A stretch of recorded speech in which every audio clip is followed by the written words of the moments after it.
Bismillahirrohmanirrohim. Mana obyektimiz o'tgan safar tashladik stechka jarayonlarini. Mana stechkalarimiz bitgan.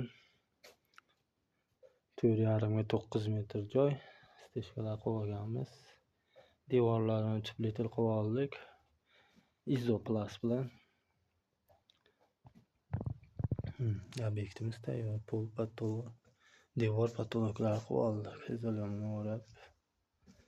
Endi dolasi stilazlar yasash jarayonidamiz. Bu obyektimiz dolasi shampinyon qo'ziqorin ishlab chiqarishga qilyapmiz. Hozir 3 qavatli stilaj yasash jarayonidamiz. Kesib tayyorlab.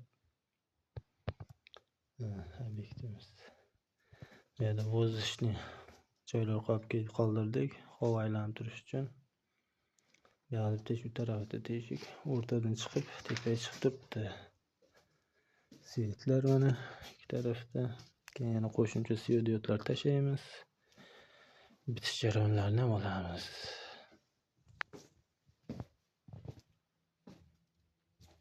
Shunaqa joy. 9 ga 4,5 metr mana.